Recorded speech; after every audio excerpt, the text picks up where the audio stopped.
Assalamualaikum warahmatullahi wabarakatuh.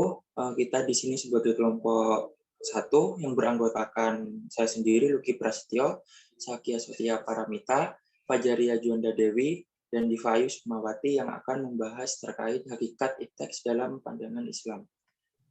Pokok pembahasan kita yaitu terdapat 5 pokok bahasan. Yang pertama, konsep ilmu, pengetahuan, dan teknologi, pengertian iptek dan kaitannya dengan Islam, kewajiban manusia menuntut ilmu, peran Islam dalam perkembangan iptek, dan hubungan ilmu agama, budaya, hukum, dan sunnah. Pokok pembahasan yang pertama, konsep ilmu, pengetahuan, dan teknologi. Kata dasar ilmu diambil dari bahasa Arab, yang lazim diterjemahkan menjadi ilmu atau pengetahuan karena merujuk pada proses pendapatan pengetahuan dan pada informasi yang diperoleh melalui belajar. Jadi dalam arti yang pertama ini ilmu mengacu kepada ilmu seumumnya atau science in general. Sementara arti yang kedua, ilmu adalah menunjuk pada masing-masing bidang pengetahuan ilmiah yang mempelajari sesuatu pokok soal tertentu. Dalam arti ini, ilmu berarti sesuai cabang ilmu khusus seperti antropologi, biologi, geografi, atau sosiologi.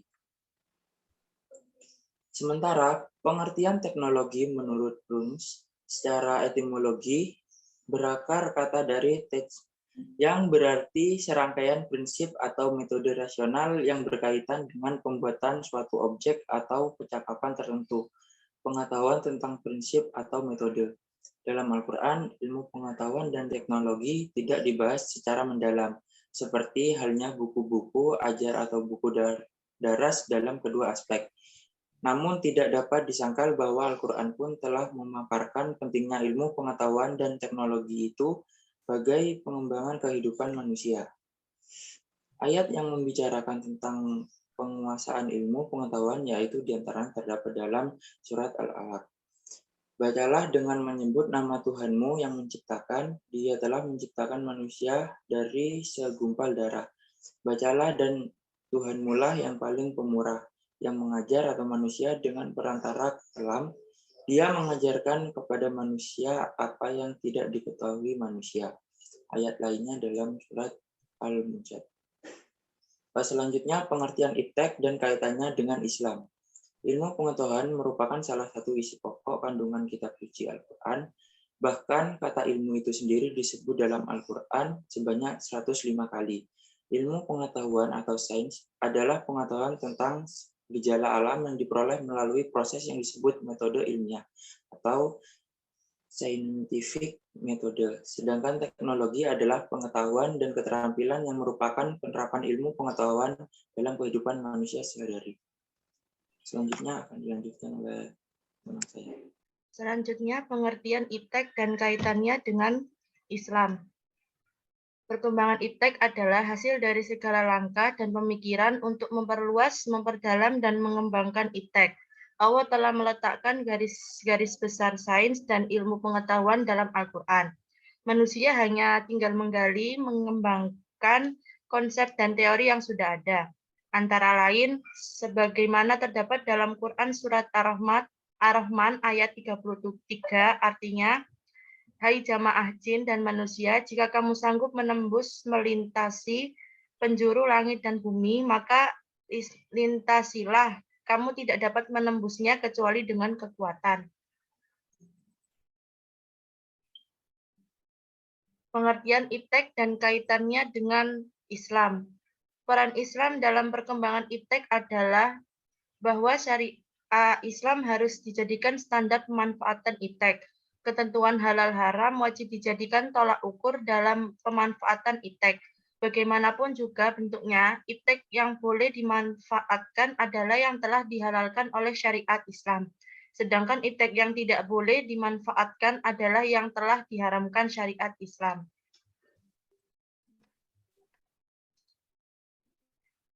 Kewajiban manusia menuntut ilmu. Ilmu pengetahuan sangat dibutuhkan oleh manusia untuk mencapai kebahagiaan hidup baik di dunia maupun di akhirat. Melalui ilmu pengetahuan, manusia dapat melaksanakan tugasnya dengan baik dan benar. Dalam kehidupan ini, Allah Subhanahu wa Ta'ala menganugerahkan ilmu kepada berbagai nikmat yang telah dikaruniakan oleh Allah kepada Rasul-Nya, dan nikmat ilmu yang menduduki peringkat pertama. Disebutkan dalam hadis bahwasannya ilmu yang wajib dicari seorang muslim ada 3, sedangkan yang lainnya akan menjadi fadlun atau keutamaan. Ketiga ilmu tersebut adalah ayatun muhkamatun, ayat-ayat Al-Quran yang menghukumi, sunatun qoimatun, sunnah dari al-hadis yang menegakkan, dan faridotun adilah, ilmu bagi waris atau ilmu faraid yang adil. Selanjutnya akan dibacakan oleh teman saya. Kewajiban manusia menuntut ilmu. Dalam sebuah hadis Rasulullah bersabda, mencari ilmu itu wajib bagi setiap muslim, dan orang yang meletakkan ilmu pada selain yang ahlinya bagaikan menggantungkan permata dan emas pada babi hutan. HR Ibnu Majah dan lainnya. Juga pada hadis Rasulullah yang lain, carilah ilmu walau sampai ke negeri Cina. Dalam hadis ini kita tidak dituntut mencari ilmu ke Cina. Tetapi dalam hadis ini Rasulullah menyuruh kita mencari ilmu dari berbagai penjuru dunia. Walau jauh ilmu harus tetap dikejar. Hubungan ilmu, agama, budaya, hukum, sunatullah. Yang pertama, hubungan ilmu, agama, dan budaya. Agama dan budaya berjalan beriringan sehingga memiliki hubungan yang erat dalam dialektikannya. Agama sebagai pedoman hidup manusia yang diciptakan oleh Tuhan dalam menjalani kehidupannya.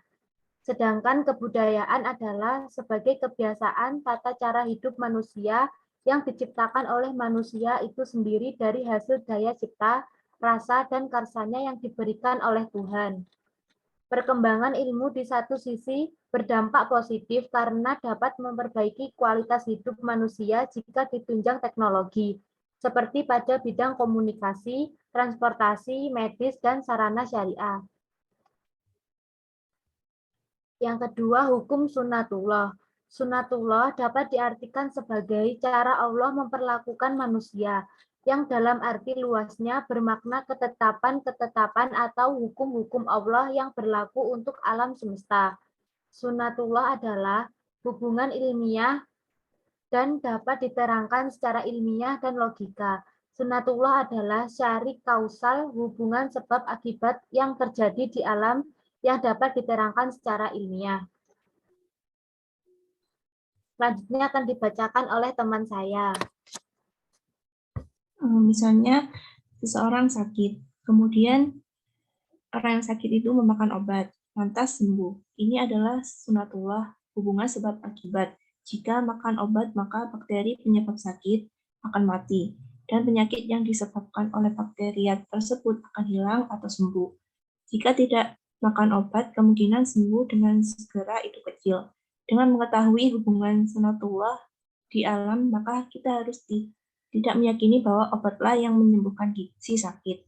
Tetapi tetap Allah Subhanahu wa Ta'ala, karena dengan sunatullah yang berlaku di alamlah yang menyebabkan si sakit sembuh setelah makan obat.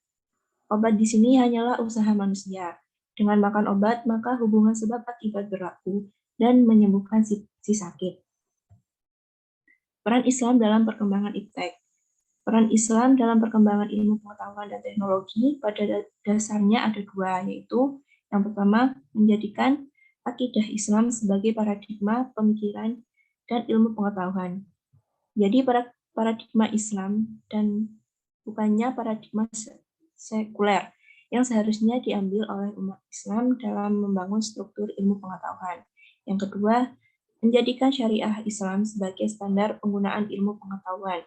Jadi, syariah Islam bukannya standar manfaat atau utilitarianisme yang seharusnya dijadikan tolak ukur umat Islam dalam mengaplikasikan iptek. Berkaitan dengan peran agama Islam, yang pertama, akidah Islam sebagai dasar ilmu pengetahuan dan teknologi. Inilah peran pertama yang dimainkan Islam dalam ilmu pengetahuan dan teknologi, yaitu akidah Islam harus dijadikan basis segala konsep dan aplikasi ilmu pengetahuan dan teknologi. Inilah paradigma Islam sebagaimana yang telah dibawa oleh Rasulullah SAW. Namun di sini perlu dipahami dengan seksama bahwa ketika akidah Islam dijadikan landasan iptek, bukan berarti konsep-konsep iptek harus bersumber dari Al-Quran dan Al-Hadis. Tapi maksudnya adalah konsep iptek harus distandarisasi benar salahnya dengan tolak ukur Al-Quran dan Al-Hadis dan tidak boleh bertentangan dengan keduanya. Peran kedua agama Islam dalam perkembangan ilmu pengetahuan dan teknologi adalah bahwa syariah Islam harus dijadikan standar pemanfaatan ilmu pengetahuan dan teknologi. Ketentuan halal haram atau hukum-hukum syariah Islam wajib dijadikan tolak ukur dalam pemanfaatan ilmu pengetahuan dan teknologi, bagaimanapun juga bentuknya. Keharusan tolak ukur syariah ini didasarkan pada banyak ayat dan juga hadis yang mewajibkan umat Islam menyesuaikan perbuatannya, termasuk menggunakan iptek dengan ketentuan hukum Allah dan Rasul-Nya. Sekian presentasi dari kelompok kami. Kurang lebihnya mohon maaf. Wassalamualaikum warahmatullahi wabarakatuh.